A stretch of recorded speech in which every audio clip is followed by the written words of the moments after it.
Hello po. By now, kalat na talaga sa social media at sa buong bansa, even sa abroad, yung away ni Mayor Isko at Vice President Leni. Away po talaga ang tawag ko doon, at hindi lang po yung pagwawala o pagiging tactless ni Mayor Isko. Ito po talaga ay away po talaga, at mamaya po sasabihin ko kung bakit ganito po ang tingin ko dito. So, sa una po, lagyan natin sa konteksto ang issue na ito. Bakit ba naglabas ng pahayag ng gano'n na lang si Mayor Isko na peking kandidato, peking presidente, peking political color? Kasi po, biktima rin po si Mayor Isko. Biktima siya ng peking negotiation, peking treatment sa kanya ng mga liberal party. Kasi kung isipin po natin,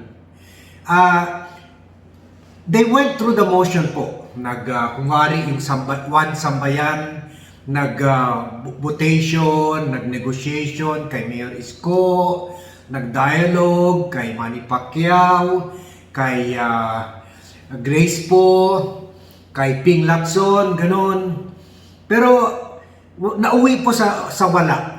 In short, ginawa pa rin nila yung gusto nilang gawin, na i-push talaga yung presidential candidacy ni VP Leni Robredo. Wala naman sanang problema doon po.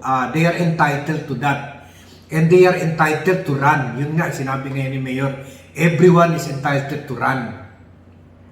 Ang masakit lang po, behind sa mga smiling face ni VP Leni, na parang virginal look ni VP Leni, mabait, nanayan,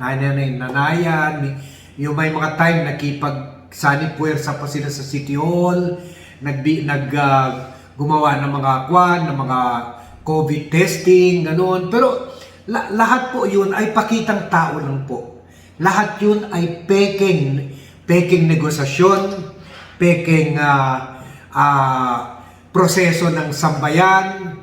Pagkatapos, peking smile ni VP Leni, kasi sa likuran po talaga may hawak siya na knife, balisong, na sinasaksak kay Mayor Isko. Isipin nyo naman po, in the past few months, habang nag-uusap sila kuno, habang gumagana or the process of searching the candidate ng one sambayan was ongoing, inuupakan po nila si Mayor Isko sa social media through their operator.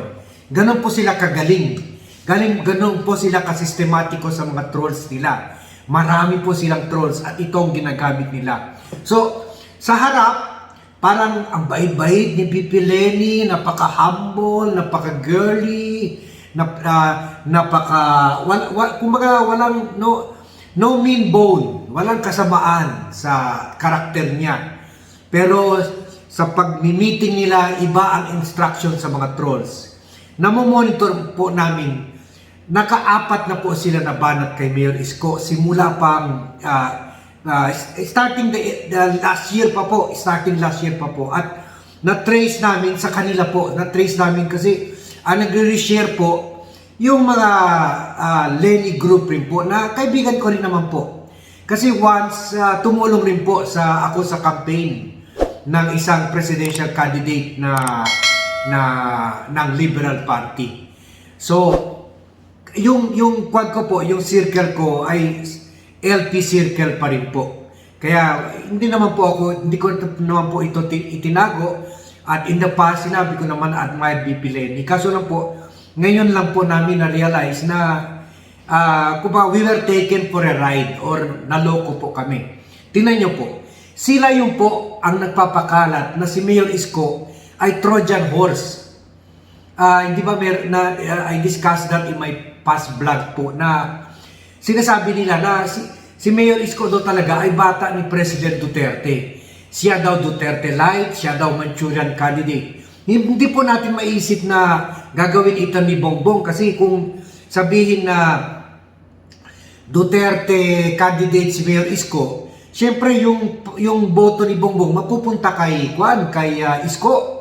Kasi syempre pareho lang ang nila, followers nila, mga DDS. So, ang makinabang po sa ganitong klaseng paninira, sa ganitong klaseng fake news, ay ang LP po talaga at si BP Leni. Sana noon pa naman sinabi niya, itigil nyo na yan. Pagkatapos po, ang pinaka-insulto talaga po. At napansin nyo naman, tumahimik lang si Mayor Isko. Dinaan lang niya sa biro sa isang tweet niya. Pero napakasakit po nito kasi ang pinapakita po ay mangmang, ganit sa pera, greedy, walang prinsipyo. Parang pinatay na nila ang reputasyon ni Mayor Isko nung nilabas nila po yung fake news na humingi daw si Mayor Isko ng 1 billion. Troll po ang nagpakalat dito, pero ang mga Leni followers ang nag-reshare nito. Kasi gano'n naman po eh. Ang una, para hindi makasuhan ng cyber libel, kung wari, meron isa nag-originate sa post. And then, i-screen grab or i-reshare yun kuno ng mga followers ni BP Leni, mga opisyalis pa naman po ng gobyerno ni President Aquino noon po. So, sila talaga po. Buti nga po hindi napikon si Mayor Isko, bili pa po ako kay Mayor Isko eh. Doon parang sana nagalit na talaga siya. Pero nakita mo nyo ba, may sinabi ba siya dito except yung pabiro na tweet niya? Wala.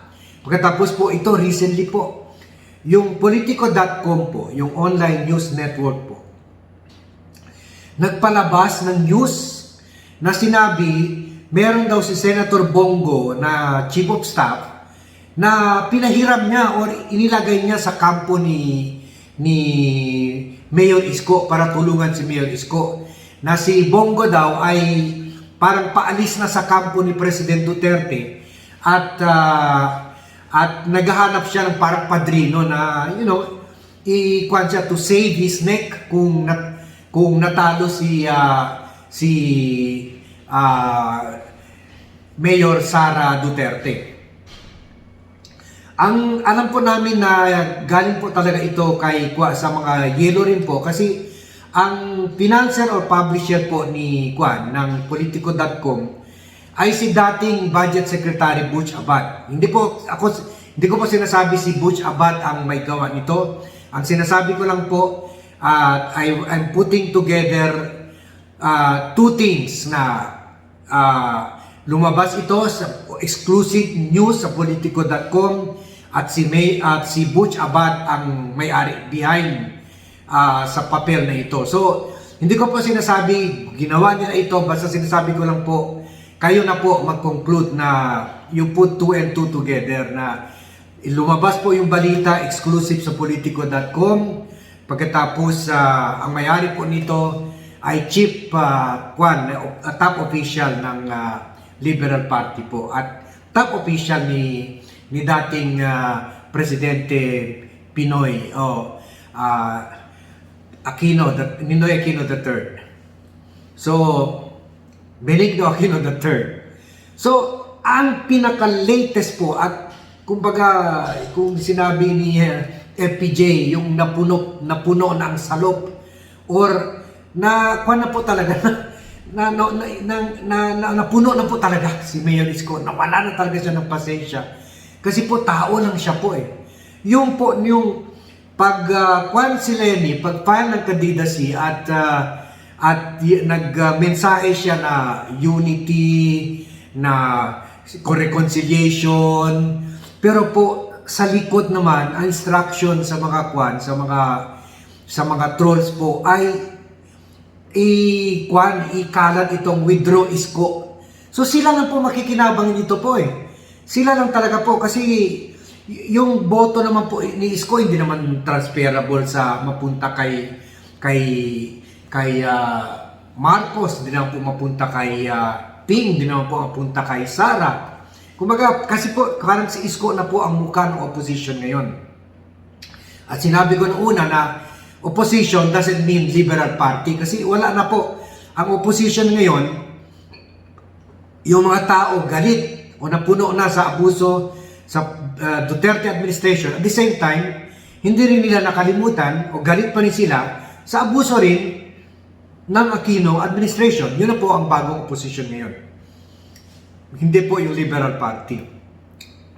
So dito po, lumalabas dito na napakababa ang tingin nila kay Mayor Isko na pwede na lang i-pressure nila na para mag-withdraw dahil lang nag-file ng candidacy si BP Leni or mag-slide sa Vice President na before dumating yung deadline. Ganon po kababa ng mga elitista po, puro mga mayaman po ang karamihan dyan sa Liberal Party. Kilala ko po sila, sinabi ko sa iyo, puro mga mayaman po. At yung mga tao talaga lumaking yaman. So, ganito po talaga style nila na mga elitista po. Mga style asyendero po, yung gusto nila na parating sila ang nasusunod, lumuluhot sa kanila, yung mga muchacho o muchacha nila, mga alipin nila, ang tingin nila na yung mga mahirap na tao o taong basurero tulad ni Mayor Isko, taong squatter, ay walang pag-iisip po, hindi marunong mag-isip at walang karapatan tumago bilang presidente na dapat sumunod lang siya sa isang lawyer na si BP Leni Robredo. So, ganun po, dito po talaga ay napuno po talaga si Mayor Isko at hindi na po siya natiis, nailabas niya talaga po yung galit niya. Pero isa lang po ang masasabi ko dito, buti pa po si Mayor Isko, lumalaban ng harapan. Hindi po yung kung wari magne-negotiate, kung wari mag-usap, kung wari merong proseso yung sambayan, pero yung pala sinisiraan siya sa social media, sinisiraan siya ng mga trolls at sinishare ng mga LP supporters. So mas okay pa po ito kaysa yung kaya dito talaga na napuno si Mayor Isko na ngayon lang niya na realize na yung naloko siya po, nadenggoy siya po. Niloko talaga siya, pinaasa lang siya, nakukunin siya, pinaasa lang siya, susuportahan siya, ninenegotiate siya, binobola siya, pagkatapos yung pala sinisiraan siya.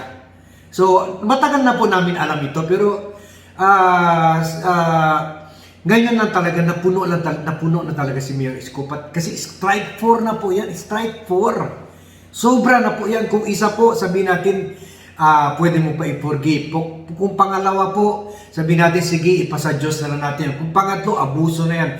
Kung pang-apat, insulto na talaga yan. Paninira na talaga sa pagkatao ni Mayor Isko. Yung 1 billion po. Ang sakit nun. Hanggang ngayon po, nasasaktan pa si Mayor Isko sa kwan na yun, sa pinalabas na kwan na yun. At saka yung kay Bongo na hindi naman po totoo kasi nagpahal naman po ng candidacy as Vice President si Bongo. So, yun po, tao lang po si Mayor. So, ito po ang first part natin. Kasi alam po, naintindihan ko po na hindi naman hindi lahat sa inyo na may sapat na load.